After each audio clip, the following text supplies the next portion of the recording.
Good afternoon. Welcome, everyone. Please continue to enjoy your lunch. I'm Sharon Burke. I'm a senior advisor here at New America, and I want to welcome you to this event on covering terrorism. This is part of a project called Building Civic Resilience to Terrorism. It's my pleasure to introduce to you Tom Glazier, who's from Democracy Fund Voice, who's our partner in this particular project, and he's going to introduce this event. Thank you, Sharon. Good morning or good afternoon. As Sharon mentioned, my name is Tom Glazier. I am here representing Democracy Fund Voice. Democracy Fund Voice is a young, non-partisan organization dedicated to helping America build a stronger, healthier democracy. Like our sister organization, the Democracy Fund, we are working to ensure our political system is responsive to the public and able to meet the greatest challenges facing our nation. We invest in projects that work to ensure that our political system is able to withstand new challenges and deliver on its promises to the American people. Basically, we try to do things that make democracy work better. I focus on work around strengthening media with a priorities around reducing misinformation, sustaining local news, as well as exploring innovative democratic practices. This event is part of some work we have supported at New America to explore the current state of civic and political resilience to terrorism and the role of strategic communications in shaping public relations following acts of terror.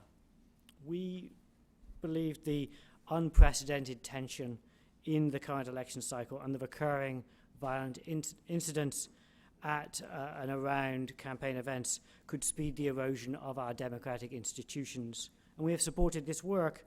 We support it because in such a climate, the occurrence of a terrorist attack would expedite this erosion. Sadly, some of the fears that we had when we considered this work came true over the weekend. This project very specifically explores how official communications, social media, and news media can either incite or calm reactions to terrorism and aims to identify best practices and pitfalls. While emergency managers spend significant time thinking about public responses to major disasters, little attention is focused on how major shocks and disruptions can damage our political institutions and processes. And so we see this project as representing a unique opportunity to explore new strategies for developing greater civic resiliency in the face of these kinds of events. It parallels a project of the Tao Center at Columbia's Graduate School of Journalism focused on the same topic, but aiming to provide for journalists material to help them respond to the same challenges. I notice Nasika Renner from the Tao Center is in the audience in the front row, and she has one copy, I think, of these reports which are available online, and I'm sure she will tweet out in the next few seconds that they have launched two of them. They will launch the third one, I believe, this afternoon. I'm really looking forward to the discussions this morning, and so without further comment and not wanting to take any more time from the speakers who know so much more on the topic than I do and my Democracy Fund Voice colleagues, I'd like to pass it back to Sharon. Thank you. Thank you. Thanks very much, Tom. Appreciate it. Let's give him a hand of applause. All right. So we're going to have a discussion this morning with a wonderful panel who I will introduce to you in just a moment. We'll have a conversation among us, and then hopefully we'll have some time for some Q&A. We also have a considerable online audience, so you are being live streamed. And when we do get to Q&A, wait for the microphone for that reason, because the online audience needs to be able to hear you too. So welcome to our guests. First, not really a guest, to my immediate right is Peter Bergen, who is a print, television, and web journalist, a documentary producer, and I need to read this just because he's written so many books. He's an author or editor of 6 books, 3 of which were New York Times bestsellers, and 3 of which were named among the best nonfiction books of the year by the Washington Post. His most recent book is United States of Jihad. It was just published this year, which examined Americans who have joined Al-Qaeda or ISIS since 9/11, and which was the basis for an HBO documentary on the same issue. He is, of course, also a vice president here at New America and runs our international security program. So thank you, Peter, for joining us on the other side of the conversation. Next to him is Shane Harris. He is a senior intelligence and national security correspondent for the Daily Beast and an ASU Future of War Fellow. here at New America. He's written extensively about intelligence and national security, extremely well-respected reporter in this space. His latest book, At War, The Rise of the Military Internet Complex, explores the front lines of America's new cyber war. It's a terrific book. Thank you for coming today, Shane. Thank you. Next to Shane is Mary DeBree, who is a manager on the content policy team at Facebook, where she helps develop and define the platform's policies for content posted on Facebook. Her team focuses on a range of issues. It's really important that you understand her role, but she will tell us more about it in the course of our conversation. And that content will include counterterrorism, freedom of expression, hate speech, and safety. Prior to joining Facebook, she served in Secretary Kerry's office at the Department of State as a special advisor, as well as to the United States mission of the UN under Ambassador Samantha Power. And she's also worked on the Senate Foreign Relations Committee, so very experienced individual. Thank you for coming, Mary. And then batting cleanup, we have J.M. Berger, who is one of the nation's foremost researchers, analysts, and consultants on terrorism. He has a special focus on extremist activities in the United States, including propaganda and the use of social media. He has so many affiliations, including with the International Center for Counter-Terrorism in The Hague and the George Washington University's program on extremism. And he's also been a fellow previously with the Brookings Institution. He's a co-author of ISIS, The State of Terror with Jessica Stern, and the author of Jihad Joe, Americans Who Go to War in the Name of Islam. So it's a terrific panel. So the purpose of this project, as Tom told you, is to build civic resilience to terrorism and to look at how to do that. So by definition, the intent of a terrorist attack is to generate a reaction, to generate fear and anger, to make people change their behavior. So we're looking at, is it possible to get in that loop and to break that cycle of the reaction? And today what we're talking about is the role of the media in controlling that reaction, both the news media and the social media. So as I said, we have a terrific panel here. We have Peter, who's one of the nation's foremost TV journalists, documentarian, also CNN, as Peter has pointed out to me, CNN's website is the most visited? News website in the world. Most visited news website in the world. And Shane, the Daily Beast, is an online. He's been a print journalist, but the Daily Beast is solely online. And Mary has been in both government and now social media, which is such an important actor in this. And JM started out as a print journalist and is a scholar and a thinker. So we're covering our bets here. So just to bookend, to start the discussion, in 1993, we had the World Trade Center attack, the first World Trade Center attack. And how the news of that attack first came out, according to our research, is by someone calling on a cell phone. Now, you may think that's no big deal, but cell phones were really new in 1993. This was a new thing. And someone calling got on the radio. And that's how the story broke. So that was that attack. And then, of course, on Sunday, we had the first attack since 9/11 in New York City. And look at how different things have become in this space of time. Cell phones were still a really important element of this attack, but in this case, it was first responders pushing out to cell phone users, smartphone users, news that they had a suspect and were looking for him, and then to check the news media for the photograph. And of course, the news broke almost immediately on social media and on news media reporting from social media. So this is a big change, these bookended New York City attacks. And in this story, we've got perpetrators, terrorists, victims, first responders, governments, all competing for the narrative. And who decides what the narrative is of what this attack is and what it means. And it's all happening very fast. And so whose responsibility is it to tell the story in a way that shapes public reaction? That's what we're going to talk about. So how I'd like to start is with you, Peter. So you've been covering, very famously, from interviewing Osama bin Laden to now writing a book about who is a terrorist in America. You've been covering this for the TV news for some time. How do you cover terrorism? What are the decisions you make about how to tell a story? What are the station policies? Do you care about them? Are they relevant? And what's changed? Well, these are big questions. Let me start with the fact. There are two questions. What is the event and what is the motivation for the event? And these are two different, and obviously the event happens. Now we know this in almost real time. We're going to find out an event happens. But there's a lot of pressure to find out what the motivation of the person behind the event is. And let's go to this weekend because it's a perfect example of this. And let's also go to the official reactions. And I think that maybe the public doesn't understand, and maybe the media and the government don't do a good enough job of communicating the following point. What we are about to tell you is what we know now. The story is surely going to evolve, and everybody involved who knows that, but maybe we don't say that explicitly enough. So if you look at the first news conferences that New York City officials gave, for all sorts of good reasons, Mayor de Blasio said it wasn't terrorism. Now, there's a specific reason for that, because it wasn't, that wasn't the wrong thing to say. At one point, Governor Cuomo said there was no link to international terrorism. Well, we now find out that may be a kind of debatable observation.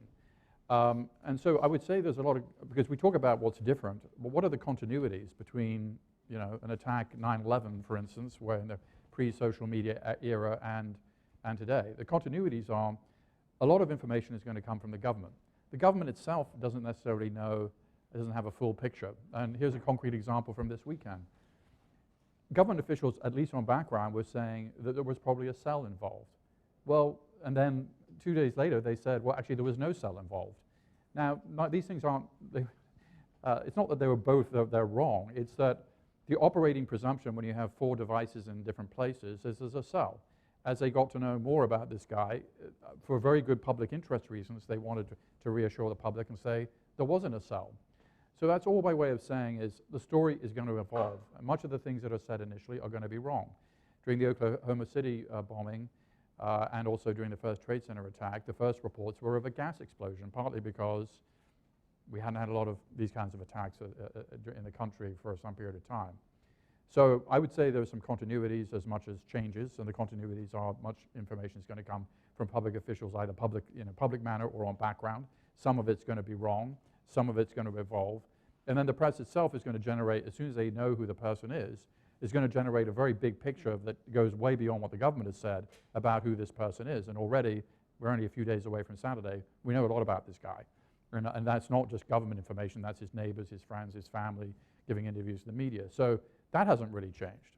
So I mean, in the same way that clearly things have changed, and we'll hear more about that in a minute, I'd also say that there are a lot of continuities still. And one of them is that first reports may be wrong, the story's going to evolve, and maybe both the government and the media don't do a good enough job of saying, this is what we know now, not this is the gospel as, to actually what happened. Do you, as a television analyst, do you think you have a responsibility to calm people down, to not report the shooter's name, to not, not glorify the act itself? Well, I would say one of the big changes of the last several years is certainly there's a movement to, Kerry Cahill, whose father was killed at Fort Hood, led a kind of charge against magazines talking about Major Nidal Hassan all the time. She went into a pharmacy shortly after her father was murdered and saw Time magazine and put him on the cover, and she wrote to a lot of magazine editors and said, and I think, so I think as a result of which, I mean, Anderson Cooper shortly after the attacks on in Chelsea, said we're not going to mention this guy's name. That, some of it is unavoidable because it's part of, you have to mention his name in the context of him going to Pakistan, Afghanistan, marrying this woman.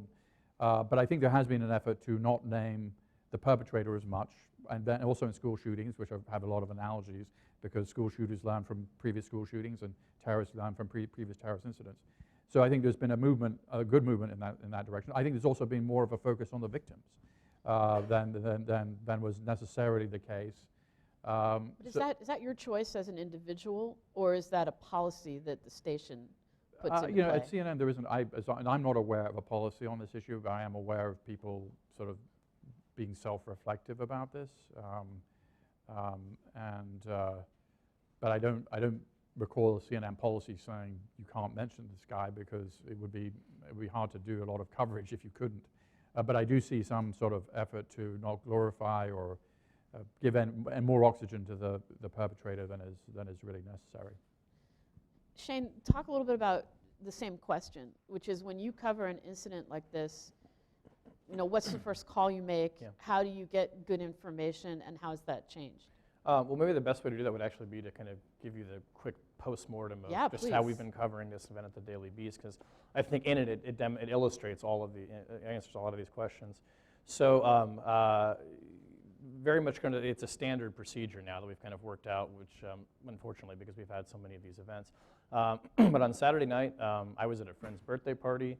I saw the alerts going off on my phone. I sort of found a corner, hopped on social media, and hopped into a virtual newsroom that we use called Slack, which maybe you guys have used Slack in your various offices. And so essentially everybody was kind of reporting in with what they were seeing and flagging things and just trying to immediately make sense of what happened. We heard there was an explosion. Was it a gas explosion? Did they think it was a bomb? So there's that initial very quick, rapid trying to come up to speed with what the facts on the ground are. We happened to have a staff member who was out in that neighborhood at the time, who was able to actually just serendipitously go there, file photographs from his phone, put stuff in, and he wrote a quick first-person piece on what had happened. And then we have something at the Daily Beast called the cheat sheet, which is where we put up these very quick 1 to 2 paragraph kind of squibs on a breaking news situation with the very bits that we know and possibly sometimes linking out to other media that may be covering it more extensively. So the first thing we did was started to build a cheat so people could come to our site and see what we knew, and we could tell them and direct them to sources that we thought were credible while we were doing our own reporting. So then Sunday we all kind of get up and we're trying to make sense of it. I'm on the national security team, and generally what happens is that kind of in an emergency like this is you start calling your sources. So we're calling people in the executive branch, the legislative branch.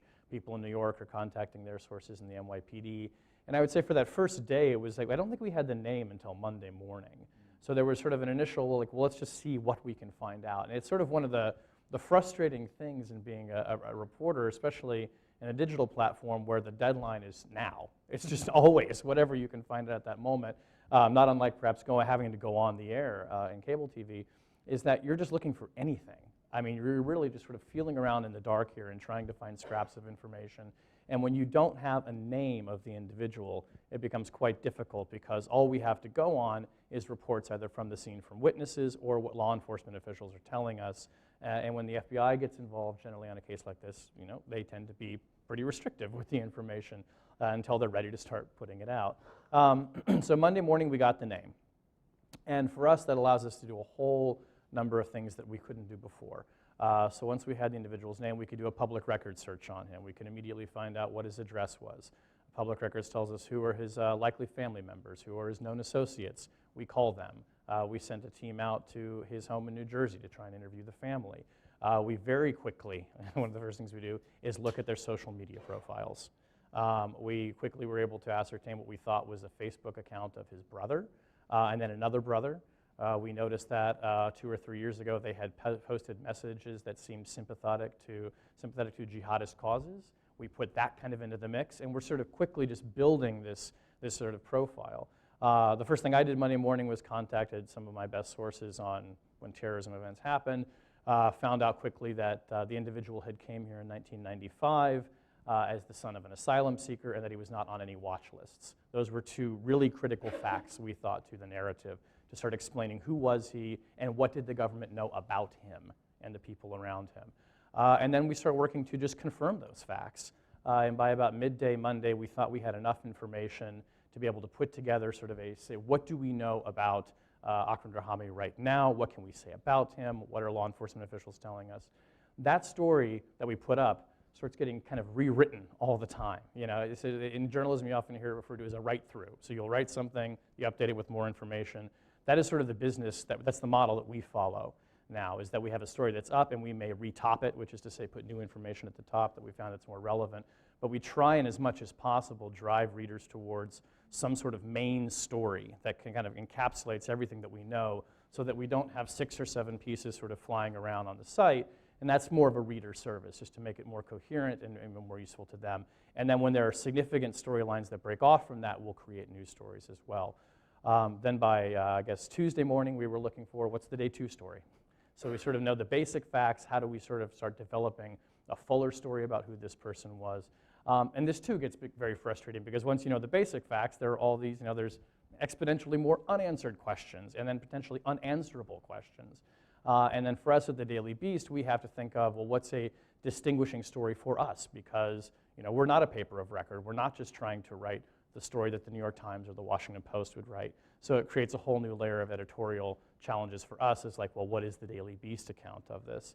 And on this one, I think what is different about your account? This one, it was tough. It was very, very hard, I found, to find anything new to say about it that beyond the basic facts, because there just wasn't that much to say. We sort of got a picture of who he was. We had people from other news organizations that have interviewed the father. It came out that there had been an altercation between the suspect and his brother several years ago, and the father, in the course of being interviewed by police, said, "My son's a terrorist," and then the FBI followed up on that. All these things kind of came out very quickly, and from court documents too. So we were, I mean, all of us as journalists, you remember this too, we're all sort of piling on the same sources of information. I mean, all the things that I just described that I do happened at the New York Times, the Washington Post, the AP, CNN, Fox News. This is standard. And we're all kind of chasing the same scraps, really, at this point.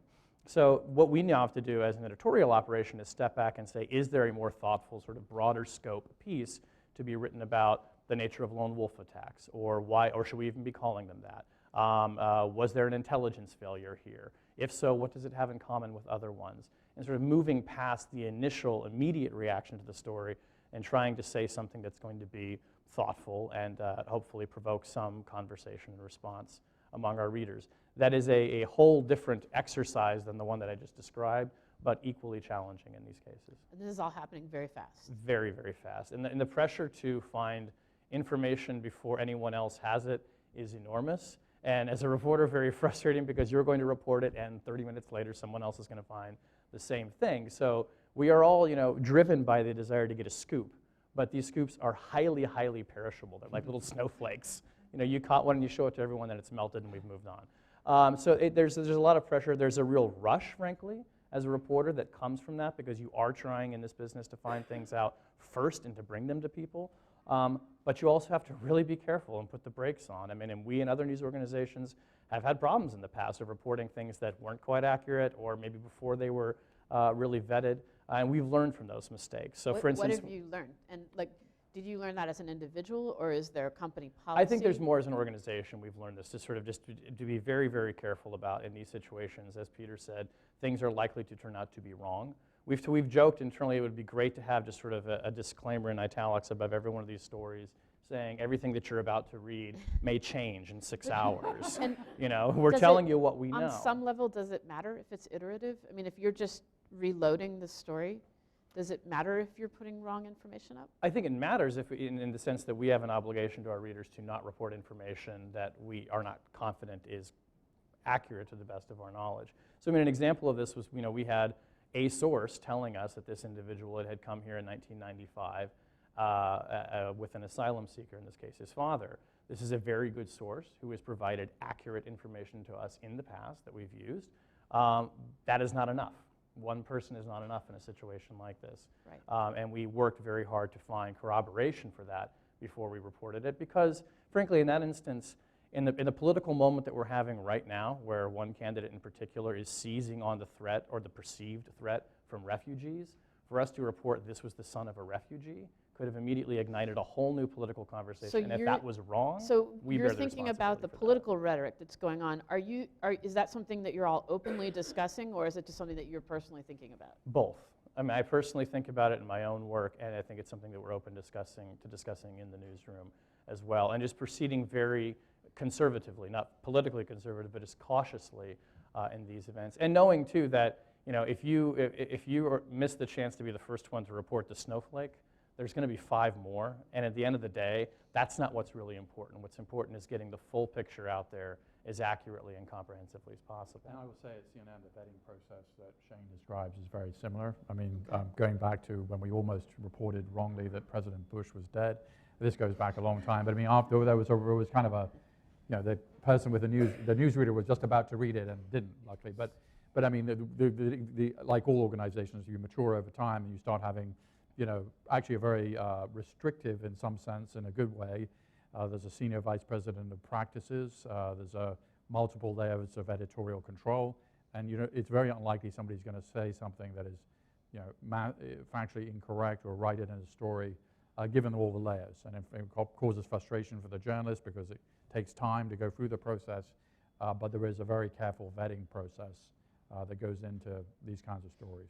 Peter, one more question for you, and then we'll, for something a little different, go to Mary. But in this web that Shane describes, that's splashing down immediately. Are you a source, or are you? Well, no. I mean, people don't tend to talk to me, but I mean, look. No, what I mean is, for someone like him, your credibility. There's a reluctance to talk to other journalists amongst journalists, and I think that's probably appropriate. But I want to get one thing here. So I was getting a lot of pressure on Sunday to write a story. I said, I can't write a story because I don't know who this person is. And if you go back to Sunday, it was the 5th anniversary of the Occupy movement. The bomb went off in a neighborhood that has a lot of LGBT. It was the question of motivation was that's really the why. That's the question that is very perplexing. And so I have a very similar thing to Shane, which is I'm not writing daily news.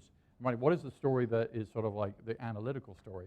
And so the story I wrote was based on New America's research. As soon as I knew who this guy was, I said, he's not a foreigner, he's not a refugee, he's not a recent immigrant. You don't have to get into the politics of this all. I mean, the people can make their own conclusions. This guy is an American citizen, and he's married, and he has a child, and he's 28. He's not some young hothead. So you can bring sort of an analytical basis to, if you have the, if you know enough about the subject. You've done the research, right? Yeah, which is different from the what is the news like? Where did he buy Breaking the, news, right. Where did he get the materials for the bomb? And that's part of my challenge is similar to Shane's, which is what is the sort of story that is the analytical story. But certainly it has political outcomes that anybody reading the story can realize, hey, unless we turn back time 20 years and ask a 7-year-old, are you likely to become a jihadi 20 years from now, which is not very sensible. I mean, so this whole debate around immigration kind of misses the point because these attacks are overwhelmingly carried out by American citizens.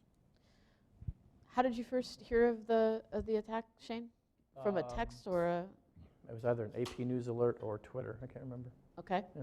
And Peter, how did you first hear? Yeah, I really first heard because of the New Jersey attack, and I thought this is strange. Oh yeah. When an attack on Saturday morning at the Marine Corps race, which is a bombing, that isn't that usual. So immediately that sort of set the context for why this was a bigger story once you heard about this other thing. So I mean, I was already thinking, wow, that's strange. And did you get it as a tweet? I can't recall. I probably got it as a CNN news alert. Okay. All right. So now enter social media, which is not the news media, and yet one of the things that we really wanted to look at in this project is how do people get information that something has happened. And our theory was more than a theory, our experience was they get it from social media before they get it from anyone else. They're going to get it on Facebook, which is overwhelmingly the most used social media platform, or they get it from Twitter or other means, or point to point from someone texting them or emailing them. So even though you're not a news media, you are de facto. So what are, and Facebook's evolved a lot on this. So could you talk to us a little bit about what's Facebook's policy?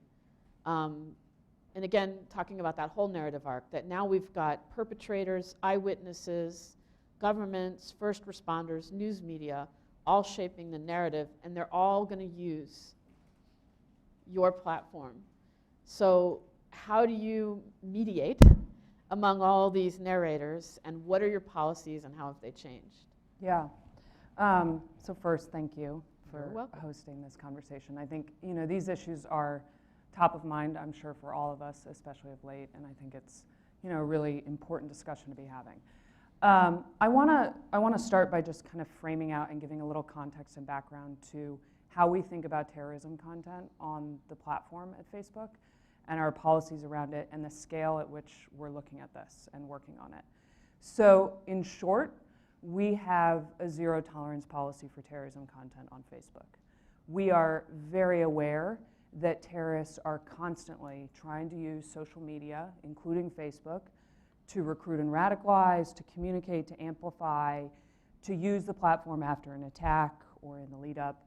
And this is exactly why we have built a very robust system and infrastructure so that we can be aggressively removing any terrorism content that we become aware We are constantly working and have strong working relationships with terror experts, including JM.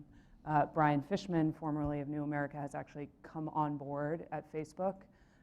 He wishes he could be here. And the reason for that is to inform our policies. Our policies are not stagnant. This landscape is constantly changing, and so we are always assessing and reevaluating the way terrorists are using social media. And the same is said for civil society organizations and law enforcement, so that we are aware of developing trends, aware of the changing landscape, and adjusting our policies as needed. In terms of kind of scale, just to give an idea on this, Facebook is now a community of over 1.7 billion people. 4 out of 5 of those people are outside the United States, so 80%, obviously in a host of languages. And we have billions of pieces of content posted or uploaded to the site every single day. So when I say that we have a zero tolerance policy, that is, we do not allow terrorist organizations on the site, we do not allow associated individuals on the site, and we do not allow praise and support for terrorism. So if you are a member of Boko Haram and you get on Facebook, you're on your personal profile and you want to share a vacation photo with your family, you are not welcome. If we become aware of your profile, you'll be removed. We also remove any content around coordinating or encouraging terrorism, including, of course, obviously instructions on how to build a weapon, but also lesser comments. And then we remove extreme graphic content and violence, so beheadings, burning bodies, that sort of content. The second part of this, while we are constantly and aggressively removing content that we become aware of, we also make it very easy, and purposefully so, for our community of 1.7 billion to report anything they see on the site that they don't think is okay. So this might as well be your world's largest neighborhood watch program. And when that happens, when you report a piece of content on Facebook, it goes to our review team. Our review team is based in offices around the world, so there's 24/7 coverage and review of this content happening. They review in over 40 languages, and there are millions of pieces of content being reported every week on Facebook. And what I really just want to emphasize in this also is that every single report that comes through Facebook, if you report a piece of content on Facebook, it is reviewed by an individual. So yes, we do use automation to facilitate and assist and support in that process, whether it's escalating certain pieces of content or getting it to the right, subject matter expert.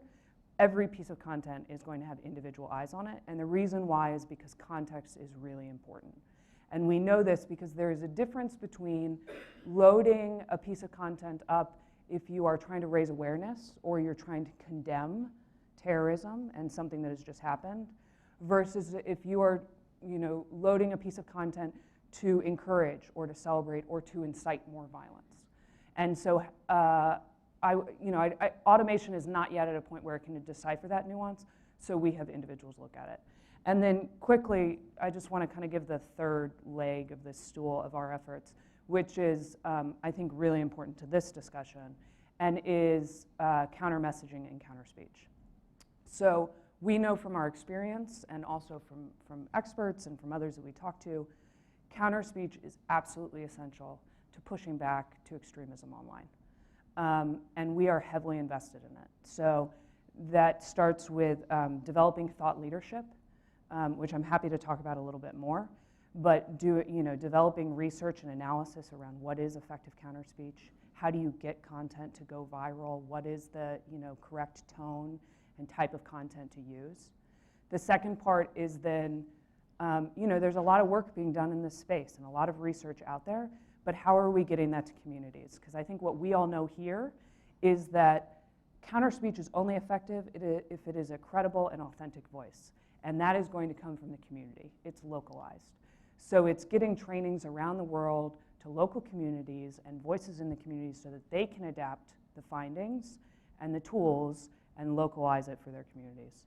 And then the third part that I'd love to just touch on more later is we are supporting initiatives and programs that are thinking about creative content and creative ways to address these issues and to get more counter speech out in this space.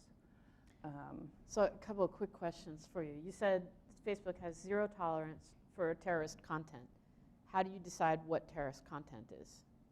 Yeah, so it comes back to context.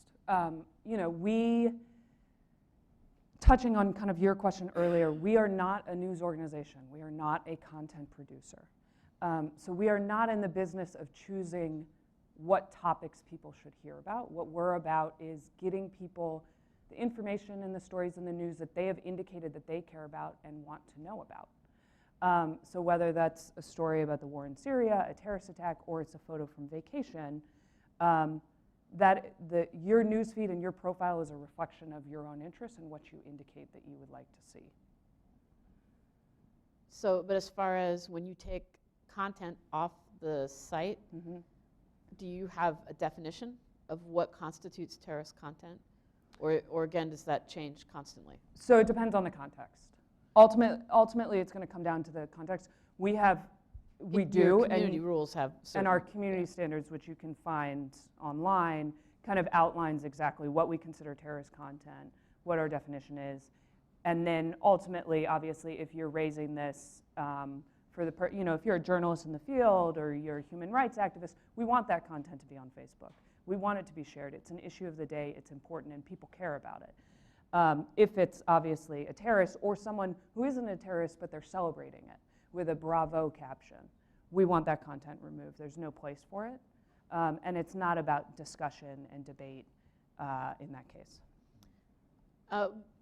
One last question, and we'll give JM a chance to talk. You talked about your counter speech, and we had a conversation with another social media company about their efforts in this space too. And you're a private company. You're not a government. It's not your responsibility per se to do that.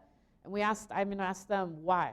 Why have you taken on that responsibility? And largely, it was the decision of their CEO that he wanted to. He thought it was important. So, can you comment on that about Facebook taking on what is arguably a role of government, counter speech, and deciding that they want to play in that space? Is that just because you want to? Because you think it's important? Yeah, I think it's twofold. I don't necessarily think it's only the role of government. So there's that. I think it's twofold. First of all, it's the right thing to do, and we care about it. And for our ultimate mission, which is to get people to come to Facebook and share and connect with their friends and family, people have to feel safe. So part of it is also making sure that our platform is safe and that there's a respectful environment around it. The other part of it is, if you are providing a product or a consumer service to anyone, you have a responsibility to the people that are using it. So if you're providing a car to someone, you have a responsibility to get them from point A to point B safely. In our case, we are providing a platform for people to share information openly and to connect with friends. And so we have a responsibility to make sure that that is open to everyone. And so our counter speech efforts really come into this of making sure that it's a safe environment. We want to see people fill the void in the space on social media to push back, because what we know is that the only way to combat extremism online and on social media is by filling that space with counter speech.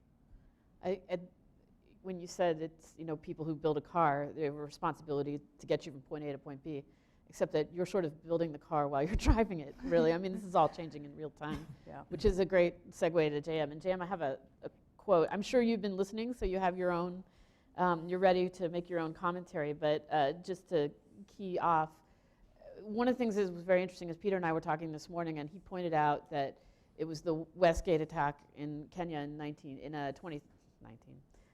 2013 was the first time terrorists used Twitter to live cover what they were doing and to control the story then.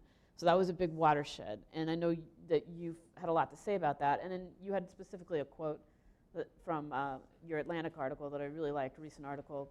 ISIS is not succeeding because of the strength of its ideas. Instead, it exploits an increasingly networked world to sell its violent and apocalyptic ideology to a microscopic minority, people who are able to discover each other from a distance and organize collective action in ways that were virtually impossible before the rise of the internet. Can you expand on that and on what you've heard from your colleagues? Sure. So the Westgate attack was definitely a watershed moment, I think, particularly for Twitter. And while I do believe that people who work at social media companies, that many of the people who work there care about this issue and think it's important, I think that the decision makers who put resources behind things respond to bad press. And Westgate was an example of Twitter finally getting press that was bad enough that they had to do something about the incident. Prior to that, Al-Shabaab, there were, what we've seen, I guess, there's sort of a cycle of adaptation to this problem that we've seen each of the major companies, Google, Facebook, and Twitter, go through at different periods in their history. And the first is, we don't really want to deal with this because we didn't get into the business of creating this company to be the world's morality police. And then secondly, okay, we have to do something about it. And then thirdly, with the rise of ISIS and their exploitation of social media, very aggressive steps to deal with the problem. So from my perspective, ISIS was the easy problem here. And what we're going to be facing next is other extremist groups learning from ISIS's example. And ISIS was easy because their behavior on social media was very spam-like, right? So they, blast out hashtags, blast out repetitive stuff. They use bots. They use, a lot of harassing tactics. And so it was kind of easy to detect and stop them on that basis. And then secondly, because they're so over-the-top bad guys, there's nobody who's going to stand up for them, really. Nobody's going to say, okay, we should allow these beheading videos to be circulated everywhere and these horrific violence. So now, I think what we're seeing right now in the online space is the rise of white nationalism as a active, engaged user of social media. The problem there is that white nationalism does have people who will stand up for them. There are blurry lines between white nationalism and mainstream politics in this country right now and in Europe. And suppressing that content is a harder call. It's going to have political consequences. Somebody has to make those decisions, and right now, all responsibility for these kinds of decisions basically default to the companies who all three of the big companies talk about free speech and a commitment to free speech, which I think is laudable. None of them were elected to decide what acceptable speech is, and none of them disclose information about whose speech is taken down. So there are guidelines that are put out there. Facebook's are pretty specific. YouTube is pretty specific. Twitter is pretty vague. But there are guidelines about acceptable content, but what we don't see is any reporting on how that content is enforced. We don't see, we don't know how many, and in some conversations I've come to suspect that even inside the companies, it's not clear how many accounts are suspended every day overall, not just for terrorism, not just for ISIS. And nobody has a breakdown of what accounts are suspended for terrorism or hate speech or harassment or child pornography. So all we know is that there are at least tens of thousands and probably more than that of accounts that are suspended every day for reasons that are not transparent. So I think the next big story in this space is really going to be a call on the companies to become more transparent and more accountable on this. Nobody wants to see government be in charge of this issue, but if government's not in charge of it, then it's a corporatocracy. So, what do you think about that in the context of an actual ongoing incident and decisions about allowing content to play or not play? Well, I'll say, for instance, these same issues come into play. So I saw reports on CNN this morning that Facebook disallowed footage of a protester who was shot in Charlotte last night. That content was taken down, and people were robustly debating whether that was newsworthy content and whether it was appropriate for that content to be taken down. Would you show that on CNN? That's really not my call. I mean, that kind of it's above my pay grade. I mean, I don't mean to get out of the question. So not CNN, but some other TV station, would they allow that kind of image to be shown on television? Would you post it on the Daily Beast in general?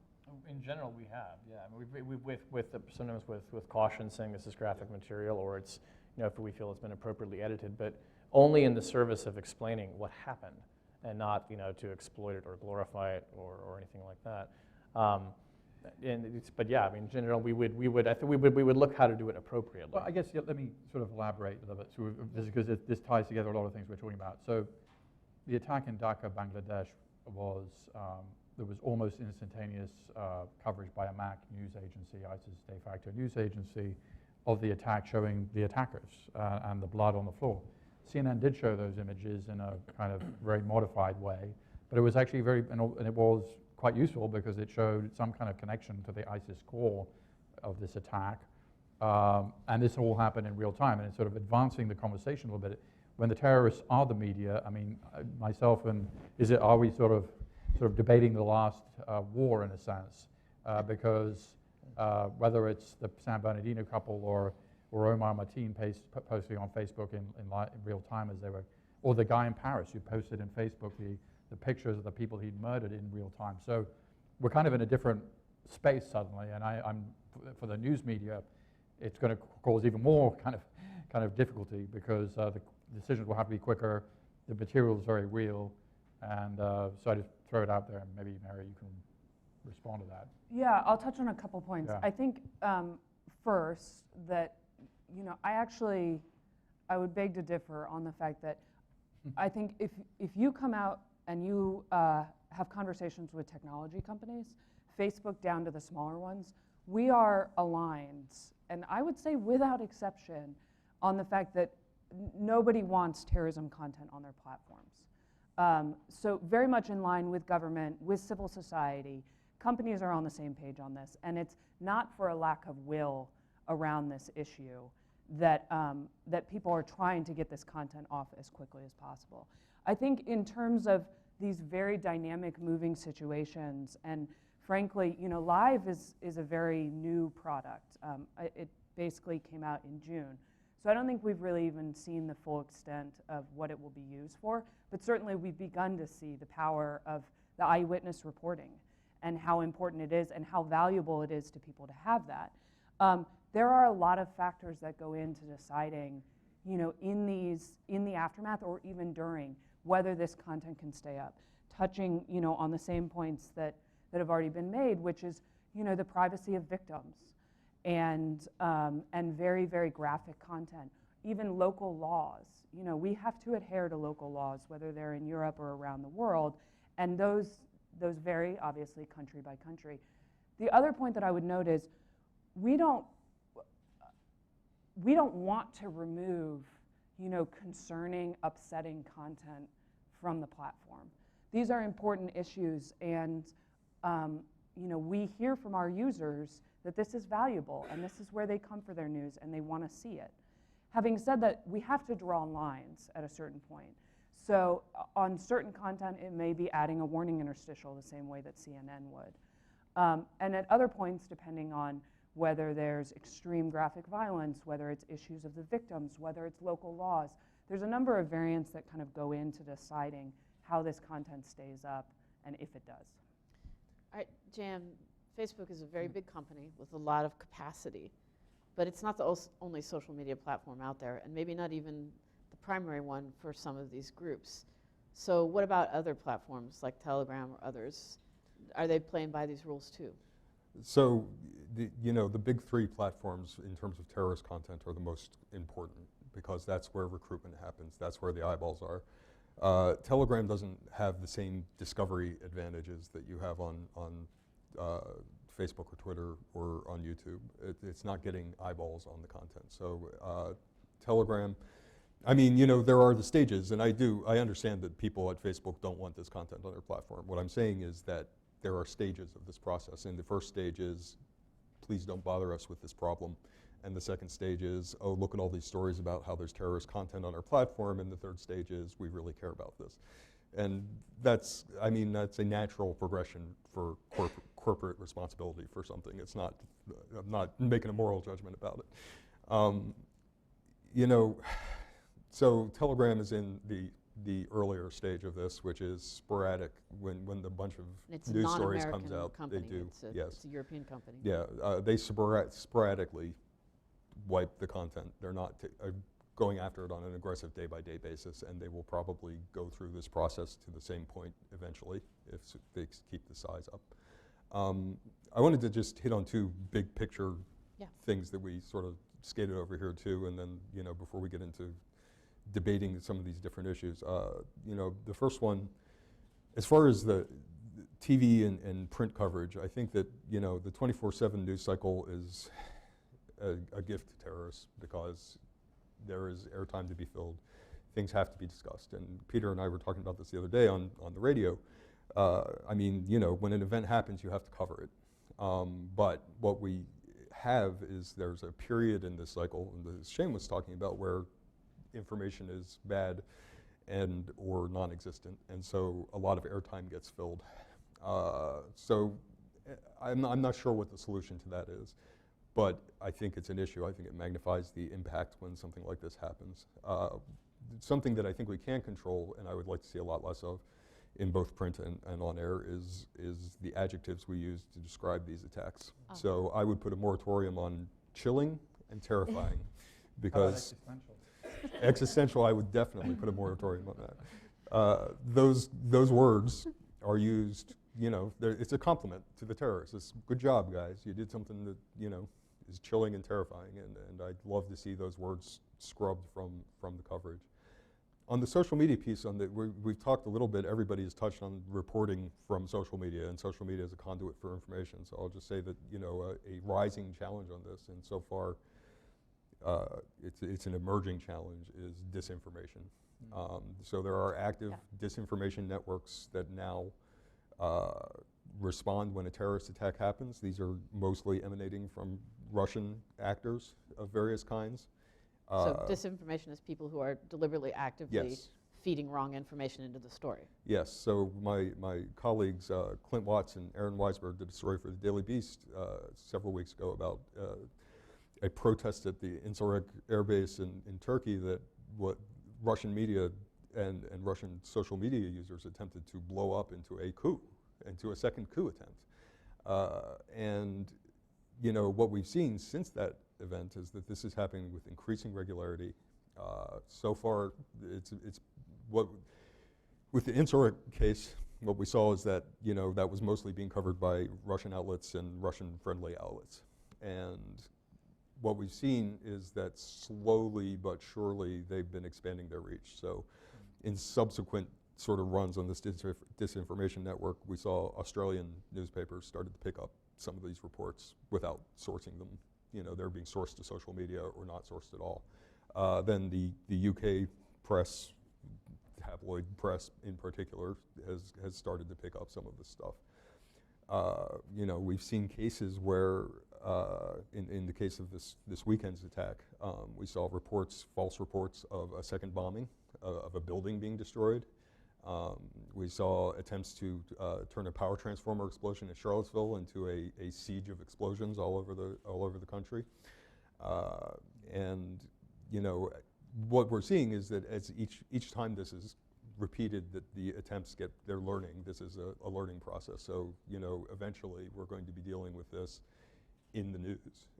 You know, and it's happened in little ways already. Paul Manafort referenced the Incirlik coup in an interview on CNN, that it went unchallenged because, you know, he's Paul Manafort, and if you're going to correct everything that comes out of his mouth, you're going to be there all day. But you know, we're approaching the point, I think, where we're going to see, you know, these kinds of efforts are going to start to have real impact. And I will point to a specific example, which is the shutdown of JFK Airport on the basis of a shooter report that happened a couple of weeks ago. And that report, first off, we don't know where that report originated. Nobody really knows how that originated. There were a bunch of speculative stories saying, well, there was clapping or there was a noise or something, but really we don't know how that happened, how this suddenly became an active shooter in JFK Airport that led to the whole airport being shut down for hours. And a very panicky response on the ground. Yes, and those reports, so what we do know for sure, without knowing the origin of it, is that those reports were picked up by the same network that were reporting the second coup in Turkey and amplified to hysterical levels. And you know, and there's a second shooter, and there's a, you know, and it just so that's a real world consequence to this issue, and I think that's a. I mean, is this going to be a problem as far as the credibility of the messenger, of the storyteller? You know, Lisa Sims, who's working on this project with me, we went to Orlando and talked to folks there, including a lot of the local reporters. And there's no question that their news organizations are in trouble. That the local paper, the local news station are suffering in competition with the way that the media world has changed. So they, as the credible tellers of a story, are no longer going to be able to have the resources to control it. And what you're just describing about now there's all these other storytellers, including eyewitnesses, perpetrators. How, you know, are you going to be able to still be the main storytellers that people can trust? How are you going to compete with that? Well, I think we have to be able to be. I mean, first of all, our trust and credibility levels are already pretty low in most polling. So, and this for a variety of reasons. Congress is a little lower. So. Yeah, Congress is a little lower. We're down there hanging out with them in the trough. But you know, I think that it puts a whole other set of pressures and responsibilities on reporters to be even more skeptical than we already are. I mean, by nature, we're supposed to be professional skeptics. That's what we are about. That's a fundamental element of the trade craft, is not believing everything that you hear and that you see and working hard to verify it. And the environment that, you know, we've been talking about and that JM is describing here does make that more difficult. It just does, both from the standpoint of a story starts to spin out there that starts to become a narrative that people are gravitating to. And also, I mean, I've had to ask sources of mine who I talk to, you know, did you hear this from someone who knows this, or did you see this someplace? Where are you getting this information? And not that I expect that people in the US government are just sitting there telling me things they're seeing on Twitter, but we've had a little bit of a phenomenon like in the past where, you know, sometimes you'll talk to a source and they'll just say, like, I know as much as you do. I'm seeing it on CNN. They're watching things unfold in real time too. And now one of the channels that they watch things unfold in real time is social media. So now I have to factor in, like, are they being influenced or biased at all by things that they're just seeing come through their Twitter feed? Even subconsciously, is it predisposing them to assume something that they then pass off to me as fact? It just adds a whole other layer of checks that I think that I have to go through and factor in. So yeah, it has made it more challenging, even though social media has allowed us to reach, you know, millions more people. In that sense, so for reporters, tool, I mean, the majority of our traffic, I think this is right to our website, is driven via Facebook. I mean, it's indispensable, I think. It's become just a requisite channel for journalists both to be bringing people to your stories and sending them out into the world. And also finding people who are useful to the story. Yes, absolutely. I can't tell you, I mean, just for me, I mean, I'm a little bit different than this. And in a breaking news situation, Twitter and Facebook are very good for finding people who are at the scene. You might be able to contact them. You can send out messages saying, hey, can we DM? Can you give me your, can you call me? For me as an investigative reporter, one of the most valuable social networking tools is LinkedIn. I mean, you would be astonished at the things that people put on their resume in LinkedIn that they worked on. And I can go through program names, things that they should not be putting on LinkedIn, but keep doing it if you're watching. But it really has become an enormously valuable reporting tool for us to find people, absolutely. I'll just say on the trust issue too, the disinformation effort targets that. So, you know, there are sort of discrete stages of how these things develop. First, you have the information that's being amplified from somewhere. Maybe you have a picture that's being distributed that seems to come out of nowhere.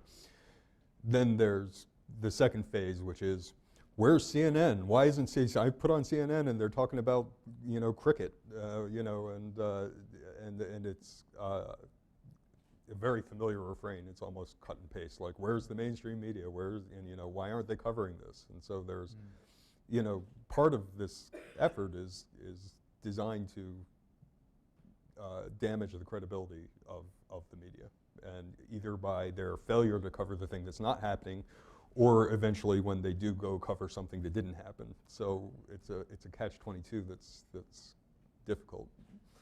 And I think I would just add, Peter, you actually had a really interesting piece in June or July, I can't remember exactly, where you talked about the oxygen of publicity. I don't want to butcher your points, so you can speak better to your own points than I can. But I think that this circles back to this issue of counter-speech and also touches on the disinformation, which is you have an insatiable appetite for information, particularly after an attack. And previously, obviously, terrorists would depend on those traditional media networks to be able to, to promote or to report on what had happened and to suck up that oxygen and get them some attention. Now, obviously, it's a whole new landscape, and they can create their own, default news agencies and put out their monthly magazines and, these very polished, well-done videos. They have just tools at their disposal. So in the aftermath of these attacks, it is essential to just get information out there and to suck up that oxygen so that not all of it is just, reports from obviously the terrorists or inciting more violence. And then, there's usually traditional reporting that is unfolding at the time, which is so important. But you also just need community galvanizing, putting out messaging, a diversity of perspective and views so that you're saturating that market. Yeah, so on that basis, how do we assess the New York City response, the public response of the officials in the FBI after this weekend? How would you grade it? So I think the New York City is interesting. Kind of thinking about it, there wasn't a lot of focus on victims because it wasn't like in Orlando where you saw in Orlando the response afterwards was just a lot of focus and empathy on the community and the victims. And by the way, that was a conscious decision the mayor of Orlando made, that he thought about his communication strategy, and that was a decision he made to focus the attention on the victims and on asking the city to stand up for the victims. So it's not an accident. And again, they had room, right? Yeah. Because that happened at 2 in the morning. So they had time to think about how they were going to package the story. So it's interesting that you would say that because that was a deliberate choice on their part. Yeah, and I think frankly, I think it's a really important takeaway. If I were an elected official or a mayor of a city, I would have a hypothetical game plan of this is exactly how we are going to fill the space if an attack were going to happen. I think we saw it with I'll Ride With You. There was, and I know Sharon, we've kind of touched on this, there was a mission given to the community where people could focus. And with Orlando, there was a focus on the victims. I think you kind of saw in New York that de Blasio and others and government officials are starting to understand how to really use the tools at their disposal to hopefully fill this space more. And I think the story quickly became about, the guys that were looking through the suitcase and the homeless man that found the pipe bombs and played to a narrative that New Yorkers like to tell about themselves. Yeah. Now, in that case, the shooter was caught quickly and identified, and there were not mass casualties. So you can afford to react with humor. It's not always going to be like that. I want to ask Peter one more question before we give the audience a chance to ask questions, which now having gone through this discussion and let's say we get another story and it's not that clean cut. It's more like Mumbai where you've got shooters ranging a city and they're not caught and it's going on for hours. Is it your responsibility to tell that story in a way that doesn't cause hysteria, that doesn't cause copycat, that doesn't cause someone to go attack a mosque? Journalists are citizens as well as journalists, and so we have a responsibility to behave as responsible citizens, but we also have a responsibility to cover the news. And so the Mumbai kind of thing causes real problems in terms of our responsibilities in both areas. But I think there's a way of covering that in a way that doesn't, as I recall, and you correct me if I'm wrong, the coverage of Orlando, because obviously it was a semi-Mumbai thing that took 5 hours, there was coverage there was very few pictures of outside the club or anything that could have been useful to the shooter, and therefore that was a conscious decision by the media to behave responsibly, which I think the media does behave responsibility often in these cases. That said, you know, do the thought experiment where we didn't cover Mumbai or didn't cover 9/11 or didn't cover Orlando. It's a crazy thought experiment because it couldn't happen. These are big news stories. So you can't not cover them, but you can cover them in a way that's responsible. I think Orlando is a good example where that actually happened. Mumbai is a good counterexample because there was a lot of coverage that was super useful to the people involved in that attack, because I think the Indian media was really just sort of not that mature, and I'm not really even criticizing them. They hadn't really experienced something like this and hadn't really planned for it. I think if it happened again, I would actually add Bangladesh to this. There were no pictures, if you recall, of outside the restaurant that night. You know, very, very limited pictures. People made a decision. They learned from Mumbai. The terrorists learned from Mumbai, but so did the media. Okay. I'd like to invite the audience to ask questions. If you do, please identify who you are, who you're with. And if you could ask a question, I mean, if you want to make a comment, okay, but make it short. Okay, please. Tara? Security program, and I'm also with the Counter-Extremism project. My question's for Mary, but feel free for the rest of you to chime in. So Facebook actually uses software developed with Microsoft funding out of Dartmouth College in child pornography to remove content online that matches with illicit content in the NCMEC database. Our project's been working with Dr. Fareed, and it's now possible to do the same thing against the database of prohibited content that violates Facebook's terms of service. So I was curious, what are your thoughts on adopting that technology in the extremist counterterrorism space, as right now it's only used for child pornography and has been praised by Facebook for being very effective to fight that problem? Yeah, that's a great question. So we use photo DNA when it comes to child pornography or CEI, child exploitive images. And just for those who aren't aware, the way photo DNA works is if every photo that's uploaded to Facebook is scanned. So if a photo is uploaded to Facebook and someone reports it, or it's deemed as child pornography by one of our reviewers, what we do is we take a hash, which is basically the equivalent of like a thumbprint. It's an identifying mark of that photograph. We take that hash. I mean, the photograph is immediately removed. But we also take that hash and we put it in a bank. So in the future, when another photo is uploaded onto Facebook and the photo is scanned, if it hits that hash, if it matches the hash that we've put in the bank, we know it's child pornography. It's immediately removed. It's sent to NCMEC. There's a partnership in this. The difference here, and what's really important, is that that's a pretty black and white territory. And the reason why it's pretty black and white is because child pornography is criminal. The image itself is criminal, and the possession of it is criminal in and of itself. So there's no real nuance needed. There's no real context. We know it's child pornography. It doesn't belong. It doesn't matter why you've uploaded it onto the platform, whether it's to raise awareness or not. It's illegal. So it's taken down. Automation in that sense is a really powerful tool because it can be applied across the board.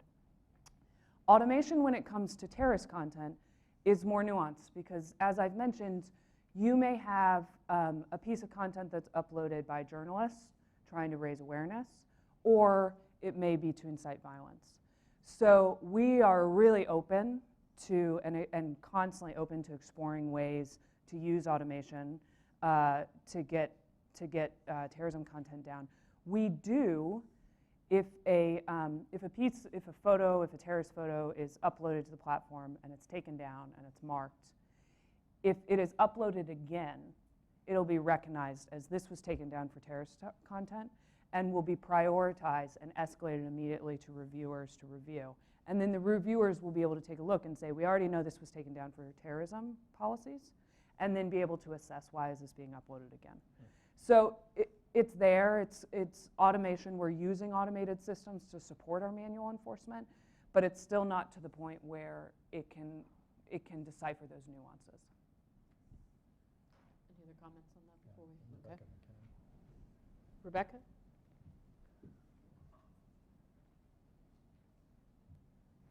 Sorry to make you run. I'm lurking here in the back. My name's Rebecca McKinnon. I run a project called Ranking Digital Rights, which works to foster respect for free expression and privacy in the tech sector. I have a question for Mary, but it also relates to a little bit of what JM was saying about the need for more transparency.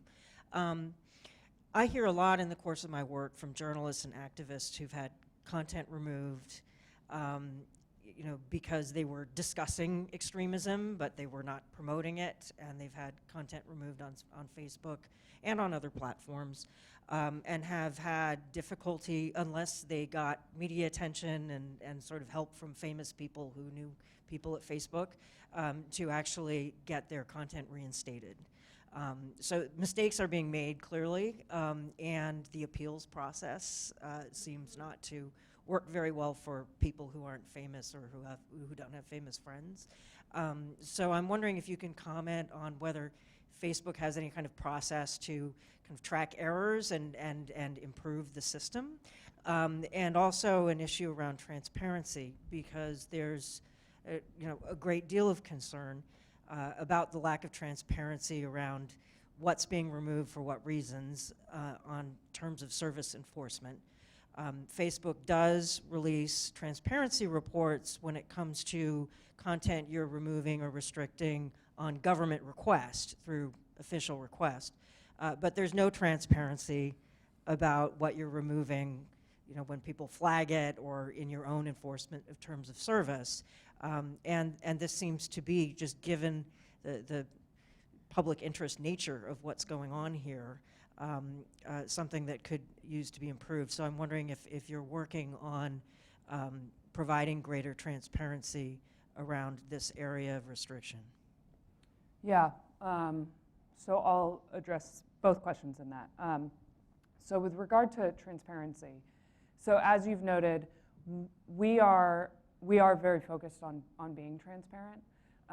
The first part of that was obviously around disclosing these government requests. So twice a year we put out a report that details by country requests for information or for removals of information, because we think that's really important to our community to be aware of what governments are asking for. And we post that publicly, and we continue to update and iterate on that process. In terms of the broader removals and transparency around that, I think the first part that I would come down on is we are very transparent about our policies. So we have them posted online. We have a series of blog posts, if you go on our website as well, when there have been particular issues that have popped up in the community that people want more transparency around. And we are very aware of these requests. It is a big question based on the amount of content that's being reported and how it's reported. So just because something is reported for hate speech doesn't mean that it's taken down for hate speech. When that content goes up to a reviewer, it's assessed against all of our community standards. And we have a lot of breakdowns of whether it's child nudity, terrorism, hate speech. So we are aware of this, and we are definitely working on it. With regard to your question about removals, so we make mistakes. This is a lot of content, and we're very open about the fact that mistakes are made. There is an appeals process. So I'm interested to hear a little bit more about why the appeals process may not be working. We can talk about that specifically a little bit later. But when a piece of content is removed, you first you get a notice informing you that the piece of content has been removed, that it's been reported and removed because it's against our community violations. There is option for you to be able to appeal that piece of content in the process and have someone review it again against our community standards. So I can follow up with you on that. What I will also note, I'm blanking on my third point, is that we are very sensitive to the fact that mistakes are made. We have internal audit systems and teams that are auditing. We have reviews, obviously, on these reviewers. We also have constant, regular new trainings. Just because, as I've mentioned, our focus is so much on nuance and context, that's really hard for reviewers. So it's kind of it's a work in progress, but in terms of the process of how we take down content and the appeals, we can talk about that. But it should be working, and it is constantly being improved because we know that it is a real issue. Shane, when that process you described, I forget what you called it, of sort of the iterative updates of a story, are you transparent about what you've taken out or what you've changed?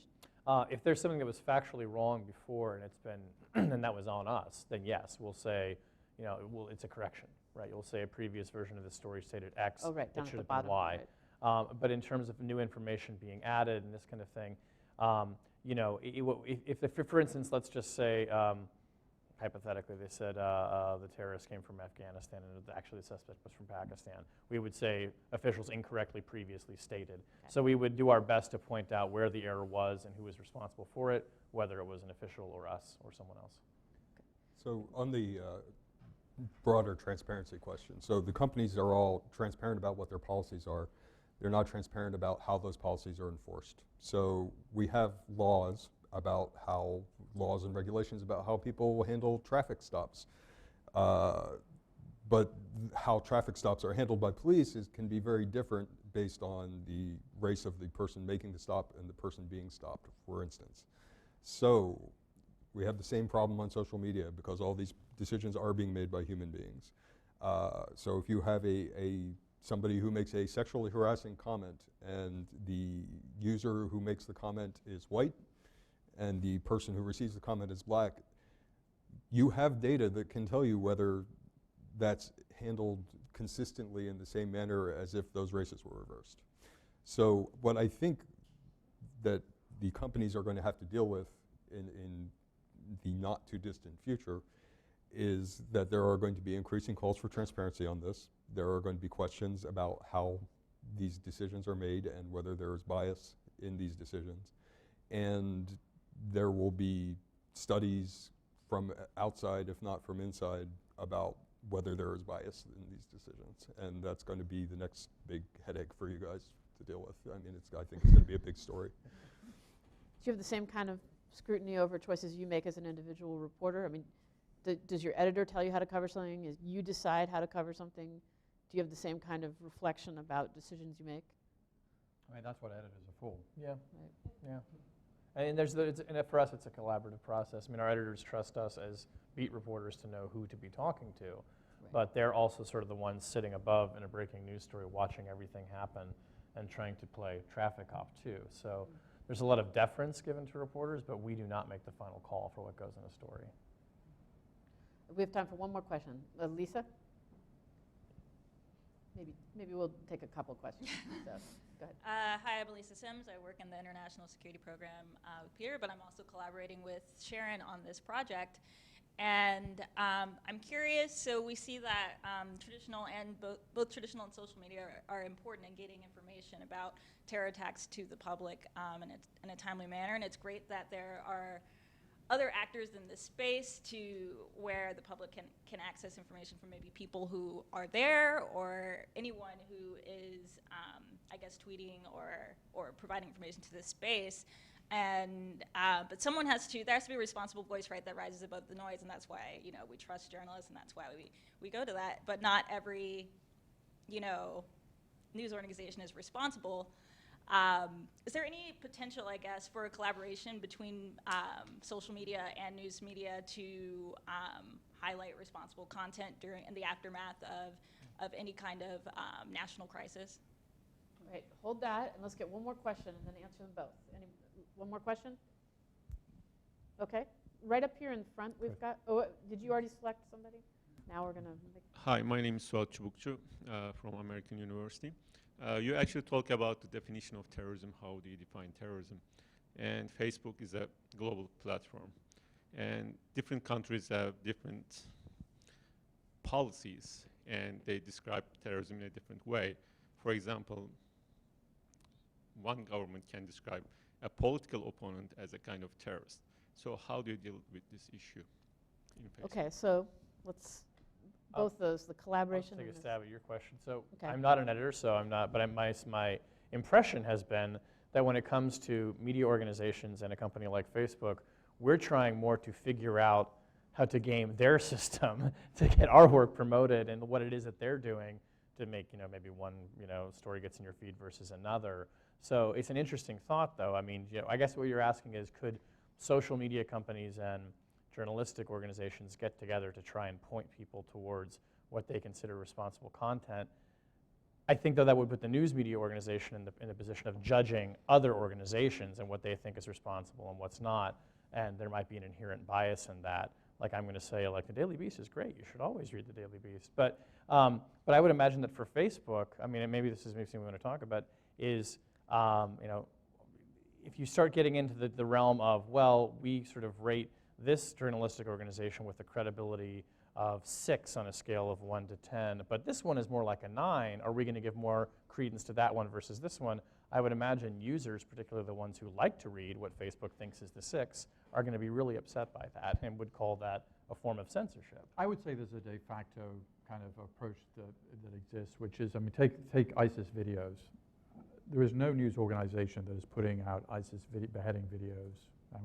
We're putting out frame grabs. So de facto, I mean, every news organizations behave like responsible citizens.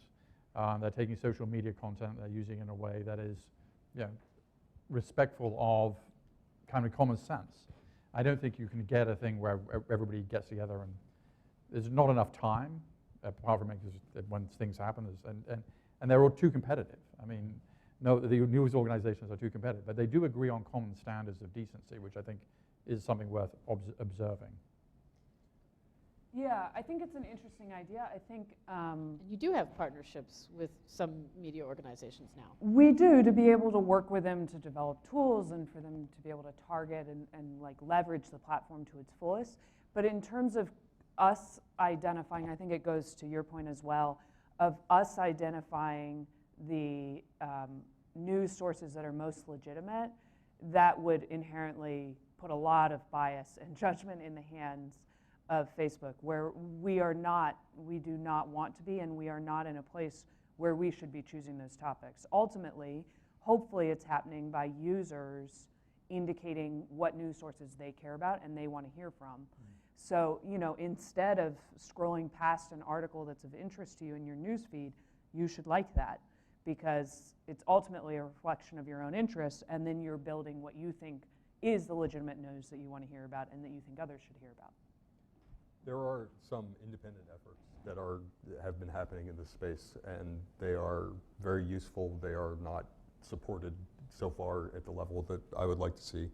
Bellingcat, First Draft News, and the late Reportedly, which just got shut down, are all efforts to go through kind of the social media reports and put a little bit of rigor on how we treat them and to vet them for misinformation, for mistakes, for old content that's being recycled.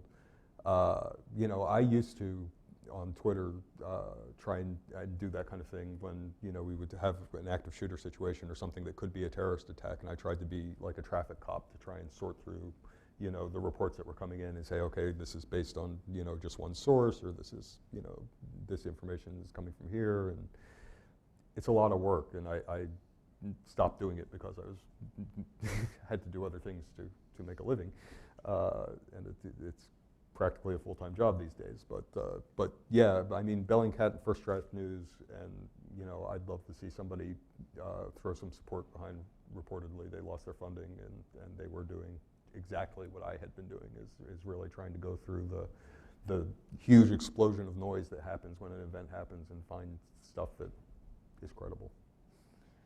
Still, I'm going to ask you to make the last word. And no, actually, yeah. I think it'd be good to hear Mary's response to okay, this, gentleman, because I mean that's a big question, because terrorism obviously varies.